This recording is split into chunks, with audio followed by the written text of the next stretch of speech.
I'm Clarence, and I'm from San Francisco. I work in Silicon Valley in a startup called Shape Security, and I'm here to talk about machine learning anomaly detectors and how to make and break them in real life. So today I won't be going too much in depth about the implementation details of how to build an anomaly detector, and in specific a machine learning anomaly detector. I want to spark discussions on when to use anomaly detectors, when to use machine learning in these systems, how to use these systems, and also explore how safe these systems are. These systems have been shown to have many vulnerabilities over the years, and I'm not here to give a cookbook recipe, and what I want you to have when you walk out of this room at the end of this session is to have a better understanding of when to use these. I organized a meetup. It's like a small monthly conference in Silicon Valley. It's called Data Mining for Cybersecurity, and a lot of companies, including the big companies, use anomaly detectors. They develop these systems, and they always have a misconception of how magical machine learning is in these systems. They think that it's a silver bullet. They think that it can solve all their problems. A lot of them are still using rule-based mechanisms to detect anomalies, and they want to switch over. They always think it's a step up, but today I want to show that it's not always a step up, and if not used properly, it can cost your organization and yourself a lot of time and money.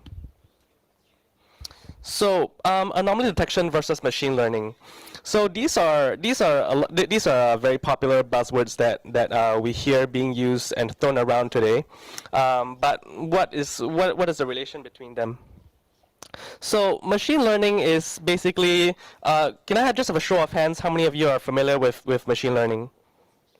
Okay, that's a lot. So that's great. Machine learning has really been becoming more and more popular in these few years, and anomaly detection as well. So anomaly detection can be split into two main it can be done with two main methods: rule-based methods and machine learning methods. Machine learning methods are used to train classifiers, to train models in order to recognize what is the notion of normality, and then rule-based models just have certain rules that you define that are abnormal, that they can identify abnormal traffic by, and then you would basically flag an anomaly when you see that any of these rules are being triggered. So what is intrusion detection? For the purposes of this talk, my definitions of intrusion detection will be very broad. So it's not just network level intrusions where you're detecting someone who's trying to hack into your backbone network.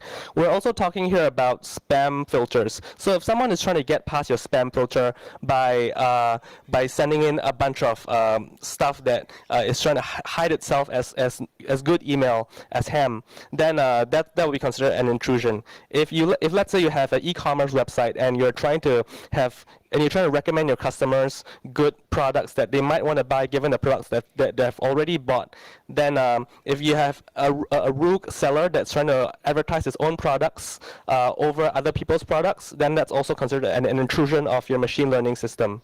If let's say if you own a credit card, if you own a bank, and someone is trying to commit fraud, if he successfully commits fraud, that's also intrusion detection for the purpose of this talk. So this is some of the stuff that I've talked about earlier. There's spam, and there's also actual server traffic anomalies. There's credit card fraud, and also if you run a website and you want to prevent your customers' data from being stolen, then you also want to protect against automated attacks like from botnets and scripts. So the question we want to ask ourselves today is how we want to find anomalies in traffic like this. So this is just standard weblog logs, and you see here that it's actually not that simple to find anomalies in this. You can aggregate the data to find out what a normal sense of the data is, but your mileage will vary. It depends on how you aggregate your data, how you produce the model that you're using to find anomalies and such.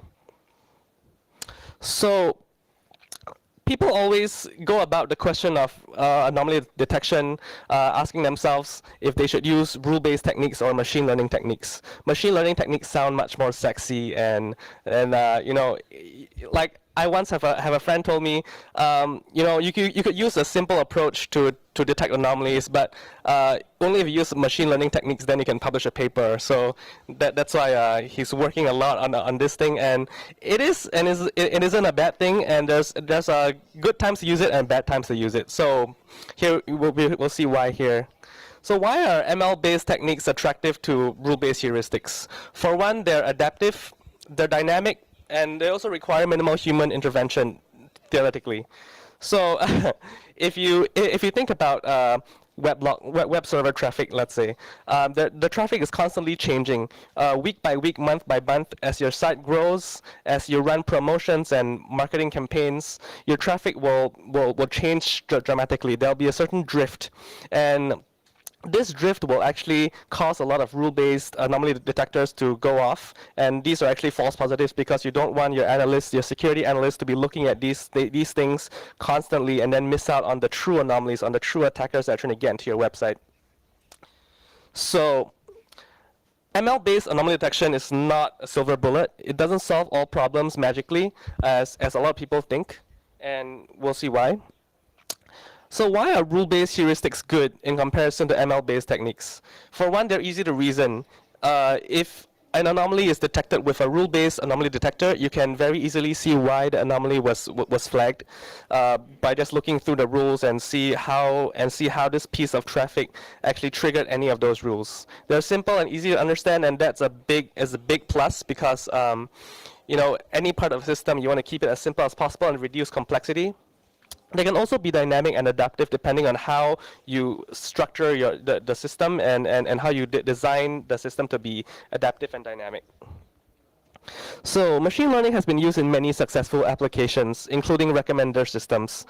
This is one taken from a big US site, Amazon.com. And for example, if I bought a hammer and they're trying to recommend me other stuff that I might like, maybe they think I like to break things, so they recommend me a lot of hammers and shovels and stuff like that. So this is one area in which machine learning has been very successful. Another one is detecting spam, as I mentioned earlier. So if you look for the word just using a naive Bayes classifier, it's been shown to work really, really well. And it blew a lot of people's minds at the time when the first paper was written. So you just basically look for the words. There are some caveats here and there, but it works pretty well. This actually here is what has been recently coming back again. It's a NLP, so natural language processing, and this actually determines whether a statement is positive or negative. This uses a kind of deep learning technique or a kind of recurrent neural network. So this has been pretty successful in recent years. So here we really want to set expectations of what we expect from machine learning anomaly detectors. We've seen what's good for them, what's bad for them, when you should use rule-based and when you should use machine learning.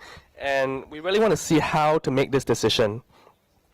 So a lot of machine learning plus anomaly detection research is out there. If you go look for papers that are academic papers that are published on machine learning and anomaly detection, you'll find a lot. But in the real world, there aren't many successful systems out there. And I've spoken to many companies, many big companies and small companies in the security space who do anomaly detection and intrusion detection, but not many of them actually use machine learning at the core of their systems. So we want to answer this question, why? It seems to be a very sexy field, and there's been at least a decade of work put into this field. So why are there so few successful systems? So we really see a discrepancy between what anomaly detection uses machine learning for and what machine learning is designed for. Anomaly detection is used to find novel attacks, stuff that you've never seen before. Machine learning is really designed for finding patterns, for finding similarities between things. You can see that with popular machine learning techniques that we'll be going into later, like classification and SVMs. You're training a model to recognize things that you're training it for. So we want to see what makes anomaly detection so different from the other machine learning applications we've seen before, like recommender systems and spam classifiers and NLP techniques. So we'll go into each one of these in detail. So for one, there's a very high cost of error. If you think about recommender system, if someone buys something and you recommend them something wrong, it's no big deal because they'll just ignore it.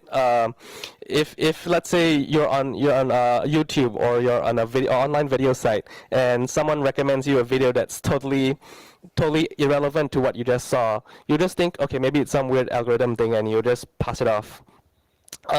If let's say it's spam and it gets through the spam filter, that happens once in a while, no big deal. You just deal with it, and you're still thankful for the spam system, because if not, you'll be getting probably 100 times more spam than you're actually seeing in your inbox. So think about anomaly detection. It's very intolerant to errors, because as long as there's a very slight high false positive rate and false negative rate, the system essentially becomes unusable. It's been research has shown that if you actually look at the amount of time that it takes to deal with an anomaly, it actually takes a linear amount of time for security researchers to deal with a linear amount of anomalies. So it scales linearly, and if let's say you have 100 anomalies that come in a day, you have to, and then tomorrow you suddenly have 1,000, you have to scale up your security analyst time by a factor of 10. So obviously, this is different, and it doesn't help machine learning and anomaly detection. So the lack of training data. If you think about what you want to train your machine learning anomaly detector on, it's really complicated, because let's say you have web logs and you want to train the notion of normality. First of all, you have to filter out all you have to filter out all data that's abnormal, because you don't want to train a model that has abnormal data in it, because that doesn't make sense, right? So then you go about the task of cleaning the data. And how do you clean the data? Number one is very laborious. You have to basically look through everything and then find deterministically what is anomalous and what is not. And think about it. If you could do that, you don't actually need the anomaly detector in the first place. So it's hard to clean your input data. Second, there's this thing called the semantic gap, which is what we mentioned earlier. So you get an alert, and then you have this system, you have this anomaly, you have this machine learning model, and then you're not sure why you got the alert, because it looks normal to you. You're not sure if it's a real false positive, if it's a true positive, So it's hard to it's hard to explain it. And of course, this varies with different machine learning models you use. If you use like a random forest classifier, you can always do tracebacks. If you do like a constantly online learning clustering system, then it's not that trivial, because if let's say you got the alert 1 hour ago and then you're looking at it now, but the model changed from 1 hour ago, it's really hard to backtrack and determine what caused the anomaly. So we'll be talking about that later. So devising a sound evaluation scheme is even more difficult than building the system. As mentioned earlier, you have to evaluate how accurate the system is. And if you had a goal set for anomalies, then again you are kind of solving the problem that you already solved. You don't need an anomaly detector, because you already know what's anomalous. So a lot of problems with with academic papers in machine learning anomaly detection is that they're using the same data set from the 1980s. They use the Abilene and Grant data set, and it's only on one kind of system. It's origin, destination, flows, backbone networks. And it's really unrealistic, because if you look at the kinds of systems that people are using them on today, it's very rarely backbone networks. People are using them for web applications, for servers, for spam, for fraud detection. So anomaly detection, the results don't really transfer well between applications. So if you're looking at research papers and they claim a false positive rate of, let's say, 1%, then you really have to question that, because you have to look at the data that they're using and why they're getting such a low false positive rate. So also, we'll talk about adversarial impact. One of the focuses of this talk is to see how machine learning anomaly detectors can be broken. And I did some experiments, and we can show you that indeed it can be broken, and pretty easily too, even with a lot of the protection mechanisms that are out there published in academic papers. So this isn't the biggest problem of anomaly detectors. What I mentioned earlier is by far the bigger problems. But you can always solve those problems by understanding your data better. and also by also choosing the right machine learning algorithms that can solve those problems. But this problem you can't really have a handle on. You can't solve, and you're just sitting there waiting for people to attack you. So if people want to attack you, you have no choice. You can only slow them down, and so we'll see if this problem is a big problem or not, because this is a make or break thing. So how have real-world systems like this failed? First of all, there are many false positives. I'm sure you've heard of a lot of IDS companies who used machine learning anomaly detectors in the past who have decided to stop using it and use rule-based heuristics because they're getting a lot of false positives. They're getting so many alerts that they just ignore all alerts, and then they miss out the true anomalies. It's hard to find attack-free training data, as we mentioned earlier, and it's used without deep understanding often. So like, since you guys all have a pretty good understanding of machine learning, but a lot of the implementers out there do not. They just download SciPy, and they just use the packages in there, and a lot of the time they're using it inappropriately. So if you use machine learning for anomaly detection inappropriately, you'll see that there's a lot more serious implications than if you use it for other things like recommender systems. Also, model poisoning. So is this hopeless? We want to explore this problem and see if this problem can actually be solved at all, if you can actually use machine learning for this purpose. And by doing that, to do that, we'll basically do it. The first thing you'll do is to generate a time series, because if you want to do anomaly detection, you have to generate some kind of time series data of where you can generate a notion of normality. Then you want to select features, and you want to train this model and alert if new points coming in deviate from this model. So we'll look at a sample infrastructure. It's a bit small, but I'll just describe it here. On the left, you have the data source. So for example, you have web logs, or you have email, and then you want to aggregate this into a time series, and this can be any kind of enhancement framework that you use. And then you want to calculate the entropy in this thing. So depending on the kind of model that you're using, this may vary. Then you want to select features and then do validation. And this validation will have some kind of rules also involved, but we'll also definitely have security analysts who will be looking at the anomalies to see if they're false positives or false negatives. So common techniques for machine learning, these are all buzzwords that you've heard about. I mean, you can use density-based approaches, you can use clustering like KNN, you can use subspace correlation based, you can use SVM support vector machines. So I won't be going to this. This is not a math session. You can read about this all online, and there are many more good people that can explain this much better than I can. But why is clustering so popular for anomaly detection? So I'll just briefly talk about clustering in case some of you in the crowd are unfamiliar. Clustering is basically when you have a set of data points and you plot them onto a k-dimensional space. So in this example, it's simple. It's a two-dimensional space. You plot the points, and then you basically form clusters. So I've colored the points in this diagram into blue, purple, and red. And based on the proximity of each point from each other, you basically see clusters being formed. And let's say a point comes in right in the middle of this graph, and that will be considered an anomaly, because if you look at how far the point is from all of the other previously generated clusters, then you can see that it doesn't really fit in with the rest of the data that you've seen before.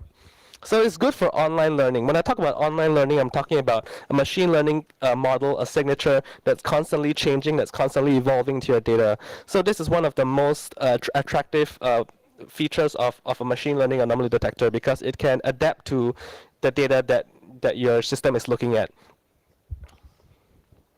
Okay, so how to select features.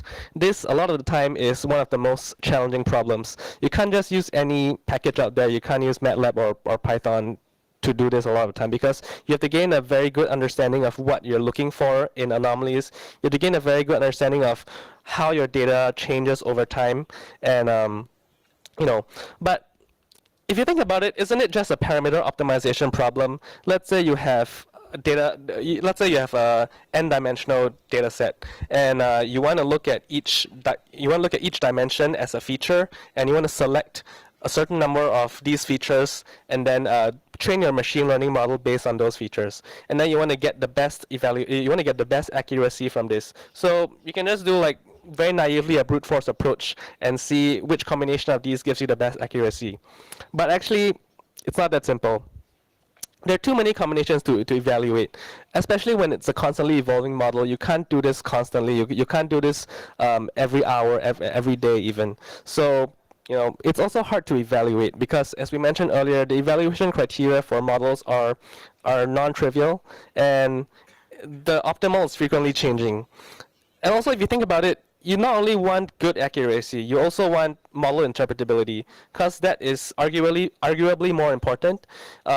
If you have a very overfitted model, that's no good, because if you have if your data changes slightly, then it'll also be an anomaly. So you want to think about how well you can interpret your results. Shorter training time, since this is an online approach, you want to be able to not spend too much computation and time. You want to be able to minimize your resources that you spend. And also, as we mentioned earlier, reduce overfitting, because this is an anomaly detector and you want it to adapt to your data.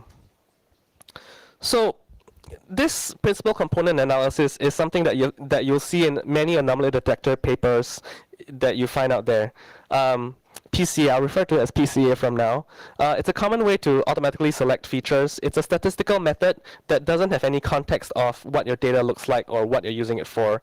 It basically transforms data into different dimensions, and then it returns an ordered list of dimensions that can best represent your data's variance. So let's say you have n dimensions in your data, and you want to select a certain number of these.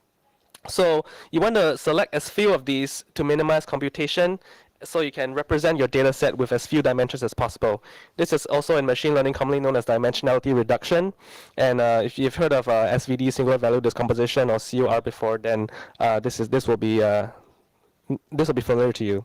So I'll be going slightly into PCA. I won't be going into the math of it. The proof is homework, as my Russian professor always said.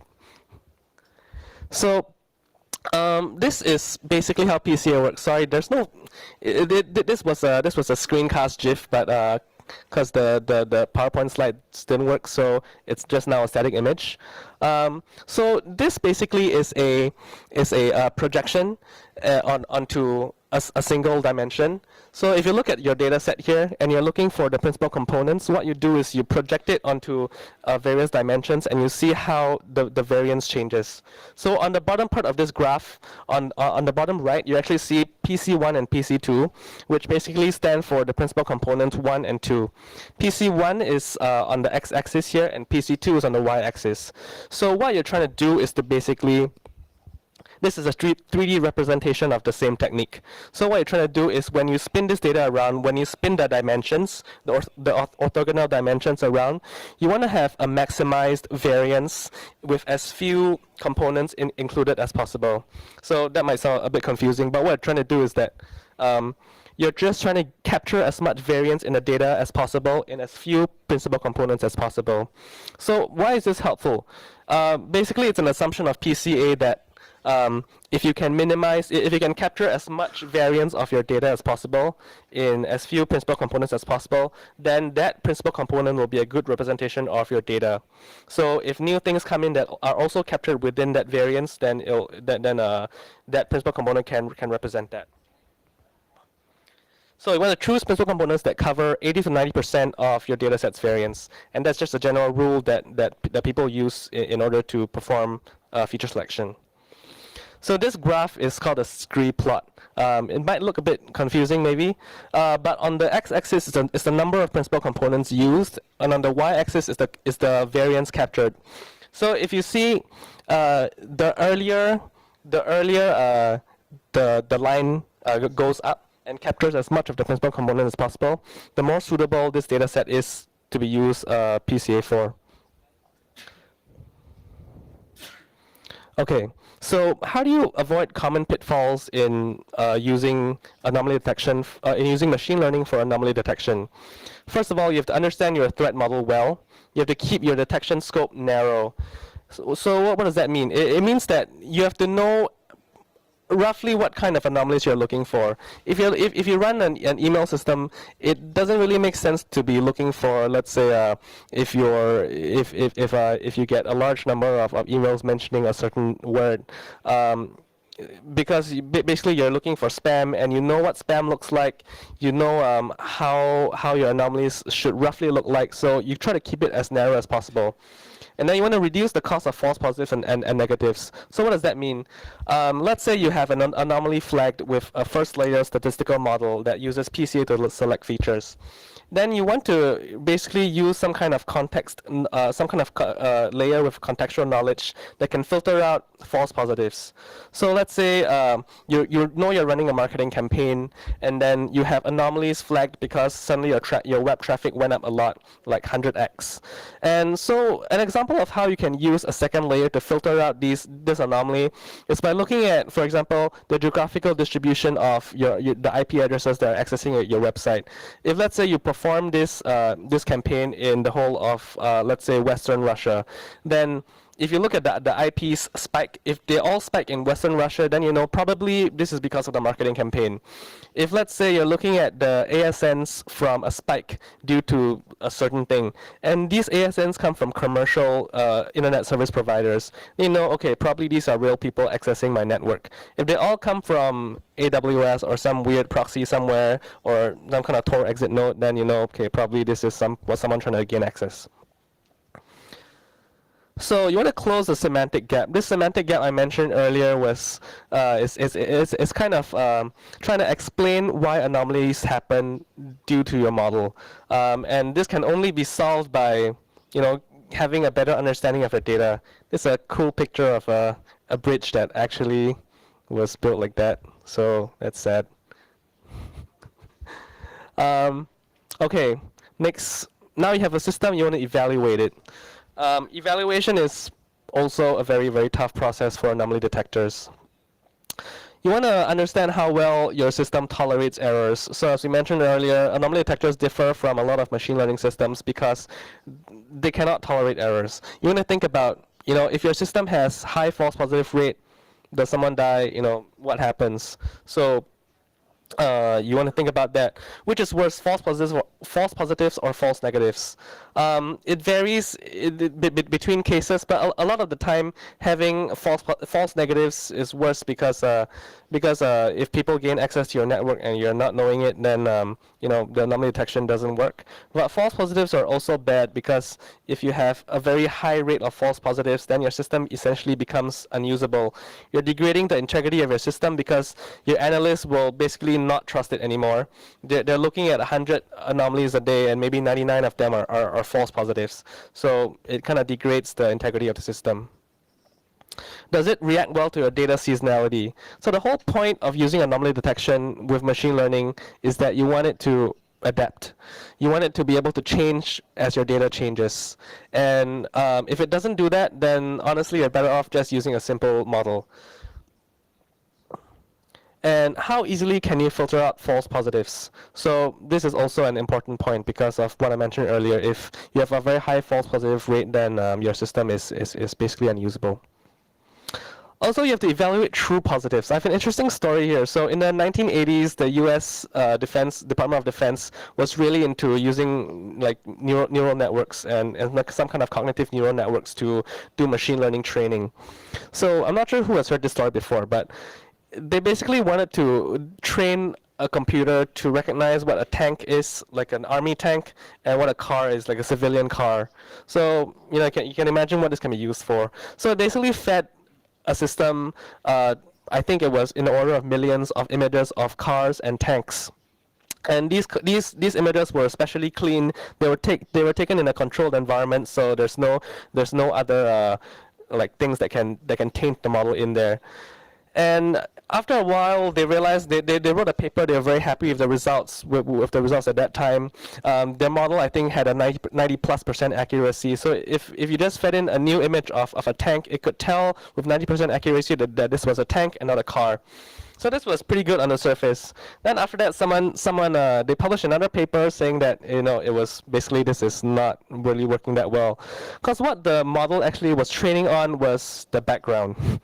So if you look at the images of the tanks here and images of the car, there's much more blue in the tank images and there's much more gray in the car images.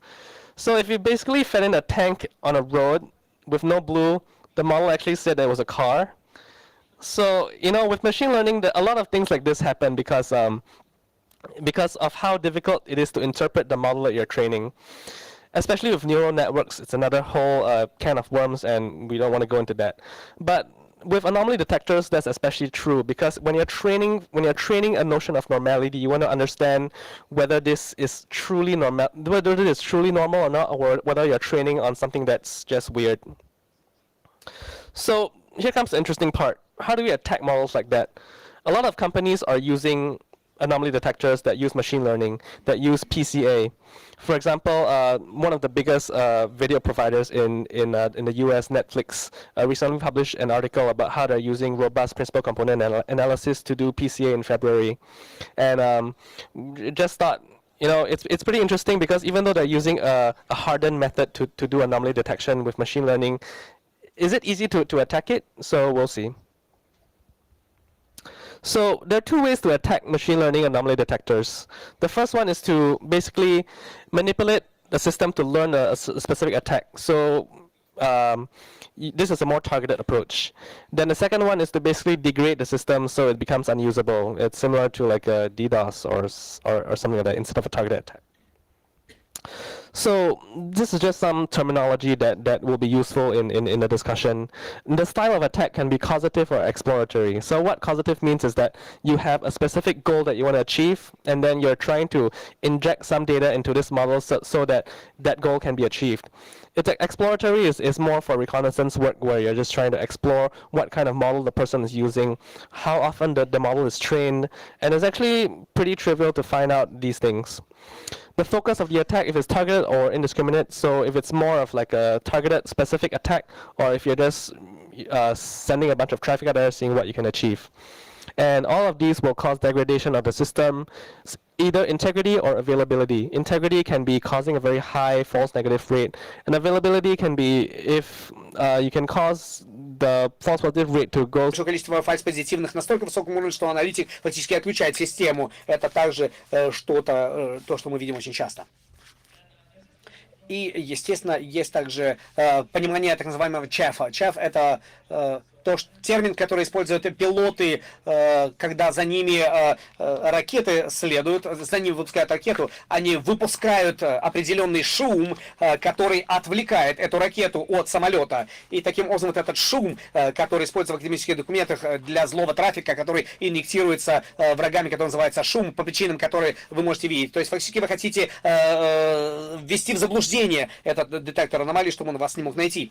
Поэтому это вот один из типов атак. Шум, который вы видите, это вот красная точка внизу справа. И затем у вас имеется кластерная система. И мы не показываем точки данных, но мы показываем фактически кластер и вот этот круг. Новая точка, которая попадает в этот круг, будет нормальной. Любая точка, которая за пределом этого круга, будет ненормальной. Естественно, это очень упрощенная презентация того, как детектирование аномалий работает. Но это показывает вам то, каким образом все это работает. Поэтому если вы инъектируете точку снизу справа, далеко от фактического события, то тогда вы фактически будете расширять границы, и вы будете инъектировать точки, которые не будут классифицироваться как аномалии, но будут приводить модель к обучению, которая будет, что ваши данные меняются, что ваши данные смещаются, и, естественно, это будет адаптироваться к этим изменениям, и модель будет смещаться. Это нестандартно видеть этот шум является вредоносным или не вредоносным, но вы должны подумать о том, что вы ожидаете, что данные будут меняться, потому что вы используете модель машинного обучения, и вы не можете сказать, являются ли эти изменения, происходят ли они от ваших клиентов или от атакующих, или ваши клиенты делают что-то иначе. Еще один из подходов — это менее целенаправленная атака, когда шум фактически является чем-то, что является умным распределением. Поэтому если вы увидите первоначальной границы, это маленький круг в центре, и если вы будете инъектировать больше и больше точек вокруг этой границы решений, то тогда вы увидите, что модель пытается расширить эту модель решений, потому что нет четкого направления атаки, и вы видите, что после атаки модель фактически принимает большее количество точек, которые ранее являлись аномалиями. И есть также так называемая атака кипяченой лягушки. Если вы подумаете о предыдущей атаке, если вы будете отправлять большое количество трафика, то, естественно, человек, который запускает систему детектирования, может легко их распознать, потому что вы увидите большое количество трафика, которое на одну цель, затем на другую цель, и затем вы можете увидеть, что это либо DDoS, либо какой-то человек, который просто пытается вас атаковать. Но атака вареной лягушки, она отличается. Я не уверен, знаете ли вы такую историю, что если лягушку посадить в холодную воду, в горячую воду, она выпрыгнет, но если вы положите лягушку в теплую воду и начнете медленно ее нагревать, то, естественно, лягушка останется там и просто сварится. Вот такова ситуация, циничная ситуация. Поэтому для того, чтобы избежать детектирования, вы должны расширять медленно. И вот уровень шума и период детектирования этого шума должен расширяться. И расширять его постепенно, медленно. Тот трафик, который вы инъектируете со временем, для того, чтобы избежать детектирования. Поэтому, каким же образом вы можете защищаться от этой атаки? И давайте поговорим о технике, которая была предлагалась в прошлом. Вы хотите поддерживать, например, уровень калибрации. Например, у вас имеется модель, которая работает хорошо, а затем вы определяете определенное количество точек, которые вы знаете, под атакой вы или не под атакой. Поэтому точки слева и справа фактически одинаковые. Это те же самые точки, но слева это первоначальная модель, и поэтому, когда вы впервые пытаетесь получить результаты из этого набора данных, вы видите, что зеленые точки это то, что показывает, что модель не сильно меняется, но затем, если кто-то начинает атаковать вас и граница решения смещается сверху справа, вы видите, что система говорит вам, насколько модель меняется, насколько она сместилась.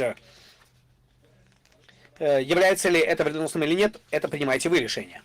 Но мы видим, что это фактически не очень реалистично, потому что когда я использую детектор аномалий машинного обучения, мы ожидаем, что наши данные будут меняться. Мы ожидаем этого. Но каким образом вы постоянно поддерживаете вот это целевое значение, которое будет представлять то, что изменения происходят по причине вредоносных атак или нет? Это очень сложная проблема, и люди пытались использовать этот подход без сильного успеха. Поэтому еще один подход, который является очень интересным, это детектирование границ принятия решения. То есть это, в принципе, обозначает, что вы определяете некое пороговое значение, некий регион вокруг вашего региона значений. Если вы видите, что атакующие точки гораздо более высокие, которые возникают за пределами этой границы решений, то тогда, скорее всего, кто-то пытается вас атаковать, кто-то пытается расширить эту границу для того, чтобы фактически вы принимали эти атаки в этой причине, в этом диапазоне. Это, в принципе, нормально. Но, опять же, если данные постоянно меняются, то тогда это не имеет смысла использовать эту модель, потому что вы не знаете, как определить этот пограничный регион, знаете ли, насколько вы хорошо знаете, потому что очень много шума, который инъектируется, не всегда выглядит вредоносным, поэтому это также всегда является проблемой. Итак, сейчас мы хотим увидеть, сможет ли машинное обучение быть безопасным, и не так легко достигнуть это для неконтролируемой среды. Например, машинное обучение отличается от контролируемых и неконтролируемых моделей. Неконтролируемые модели аномального детектирования не можно использовать, потому что вы не знаете, поступают ли новые данные или нет, особенно для онлайн-обучения, когда вы хотите, чтобы ваша машина, чтобы ваша модель менялась постоянно, эволюционировала со временем по причине смещений. И не имеет никакого смысла использовать контролируемое обучение, за исключением, если у вас имеется большое количество людей и времени, и денег для того, чтобы манипулировать вашими данными.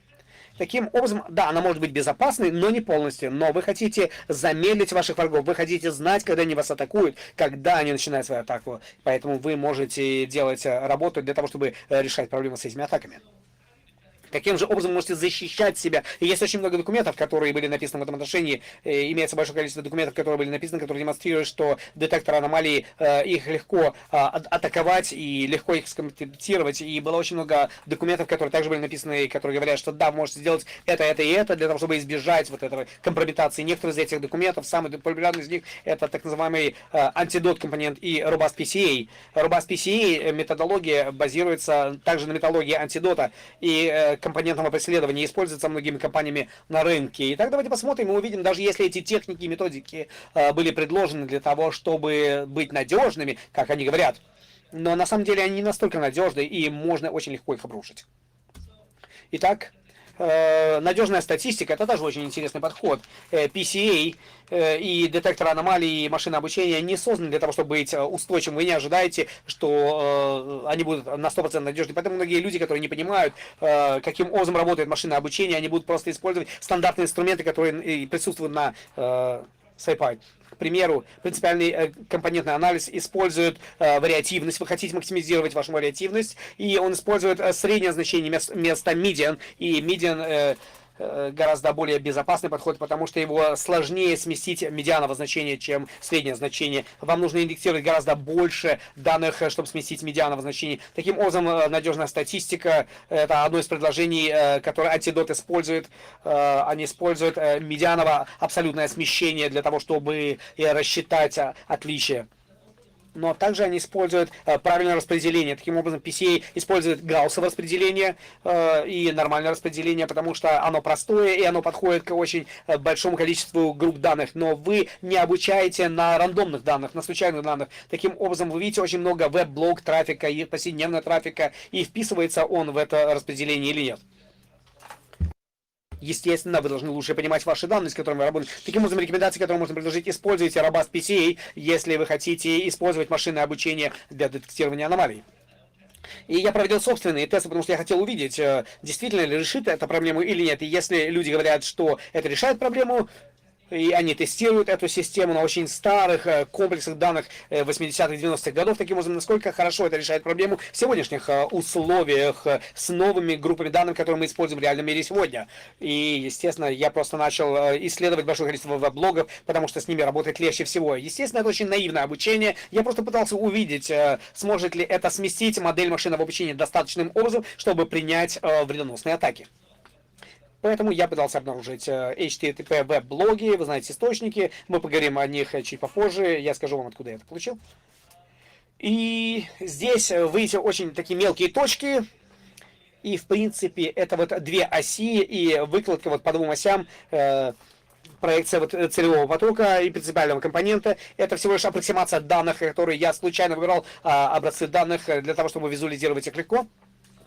И таким образом это результат использования PCA на группе данных, которые я использовал. Здесь вы видите naive PCA. Это то, что изначально предлагалось. Это зеленая стрелка, и голубая стрелка — это принципиальный компонент, который выбирался по методу Robust PCA. Вы можете подумать о нем, как, например, смещаете точки данных в этом направлении, и это проекция точек по оси, которая была выбрана. Это будет фактически PCA. И таким образом я инъектировал шум. И это нестандартно, потому что я фактически не знаю, какие логи я мог инъектировать для того, чтобы получить правильные точки. Но генерирование этого шума потребовало очень много ошибок и обучения. Но это аргумент того, насколько сложны эти атаки. Но с достаточным усилием и с достаточным временем, в принципе, это возможно. И мы фактически увидели, что если мы будем использовать различные типы веб-блогов, например, если это Apache веб-блоги, и если вы будете обучать PCA, чтобы он создавал какую-то модель, если вы будете использовать другой источник веб-блогов, то они будут примерно похожими. Таким образом, даже если вы не знаете, какие группы данных вы будете получать со стороны атакующего, вы можете, до тех пор, пока вы знаете, какой веб-сервер используется, примерную нагрузку на протяжении одного дня или одной недели, вы можете получить предположительное количество, как будет выглядеть их модель. И затем, вы видите, она смещается. Зеленая стрелка смещается меньше, чем голубая стрелка. Это хорошо. Это то, что именно мы ожидаем, потому что они используют робот-статистику, они используют медиановое смещение, и оно смещается гораздо меньше. Таким образом, это очень хорошо для методики Robust PCA, но оно все еще смещается. Поэтому мы хотим увидеть, что же, каково влияние этого смещения, и сильно ли оно или нет. Вот это вот атака кипящей лягушки, то есть весь трафик я индексирую на протяжении 10 обучающих периодов. Типично, что люди будут делать, они будут проводить несколько тренинговых периодов для того, чтобы увеличивать количество трафика, которые они внедряют с течением времени. И через 10 тренинговых периодов сначала зеленые, затем желтые, затем оранжевые, затем красные точки. И это репрезентация того, как я инъектирую данные, инжектирую данные. И это фактически смещает модель настолько, насколько вы видите здесь. Я не показываю здесь стрелки, потому что они очень похожи. Для этой атаки, это другая атака. это та, которая нацелена на увеличение границы решений. И вот вы видите, стрелки сильно не меняются. Первоначально это светло-голубое, светло-зеленое. И новые стрелки, они уже в темно-синим и темно-зеленым цветом. Таким образом, я добавляю стрелки для Robust PCA, и вы видите, они очень сильно не меняются, но для Naive PCA меняются значительно. И вот вы видите результаты этой работы. Этот график выглядит достаточно сложным, но что здесь показывает, это частоту истинно позитивных и ложно позитивных. Без какого-либо позинга RPCA, Robust PCA показывает вам, что он работает очень хорошо, потому что он может детектировать аномалии. И чем больше область под графиком, тем лучше это. Таким образом, атака кипящей лягушки, чем меньше область под графиком, тем лучше. Это, извините, я ошибся. RPCA с 50% шумом, например, у меня имеется 1 миллион линий веб-логов, и я ввожу 500 тысяч. Это нормально для врага со временем. Но если вы инъектируете 15% трафика на его веб-сервер, то вы можете остаться незамеченным. Таким образом, использование атаки кипящей лягушки — это самый лучший путь избежания детектирования. Диагональная линия через этот график — это рандомный детектор. Рандомный детектор, случайный детектор, наверняка вы знаете. Он случайный число. Таким образом, успех является результатом этой работы. Вы видите, что для Robust PCA технологии со временем с атаки кипящей лягушки успех растет очень быстрыми темпами. Мы достигаем 40% расширения границы. А для Naive PCA, для Naive Injection, не кипящей лягушки, потому что мы достигаем примерно уже 20% по этой технологии. И мы видим, что 38% частота успеха даже с Robust PCA. Поэтому по сравнению с 87% это гораздо ниже, но если вы можете избежать детектирования с 38% частотой успеха, я думаю, это хорошо, это неплохо. Поэтому я не думаю, наши Robust методы решают проблему. Системы детектирования аномалий на сегодняшний день не настолько хороши. Особенно если посмотрим на детекторы аномалий машинного обучения, не настолько хороши, но они постоянно улучшаются. И многие люди имеют неправильное понимание того, что машинное обучение может решить все их проблемы. И мы видим, что это неправда. И гораздо более проблемнее для вас очень часто. И очень часто гораздо лучше использовать эвристику, базирующуюся на правилах. И я провел класс, и профессор сказал что-то очень провоцирующее. Он сказал, что многие люди используют машинное обучение, потому что это круто. Однако, если мы не будем использовать машинное обучение, что же тогда фактически будете делать? Вы должны посмотреть на то, какую проблему вы пытаетесь решить, и затем посмотреть на эвристику, базирующуюся на правилах. И если можете верить в то, что машинное обучение решит проблему лучше, и она должна быть гораздо лучше, потому что есть очень много проблем, которые вы не можете, например, очень сложности в интерпретабельности. Поэтому если вы можете решить проблему гораздо лучшим образом с машинным обучением, делайте это. Но для детектирования аномалий машинное обучение пока не подходит. Да, конечно, если вы ожидаете, что ваша модель будет значительно меняться на протяжении короткого периода времени, где вы не можете изменять правила достаточно быстро, то тогда используйте модель машинного обучения. В любом другом случае, лучше используйте модель на основании правил. Поэтому со временем вы видели очень много компаний, компаний, которые вернулись снова к моделям, базирующимся на правилах. Мы понимаем, почему это происходит. Поэтому, если вы пытаетесь создать собственную систему машинного обучения и детектор аномалий, поэтому оцените, какие техники являются наилучшими, попытайтесь понять ваши данные, если вы хотите создать модель, базирующуюся на машинном обучении. Итак, это, в принципе, все, что я хотел сказать в рамках своего доклада. Я Кларенс. Если есть вопросы, задавайте.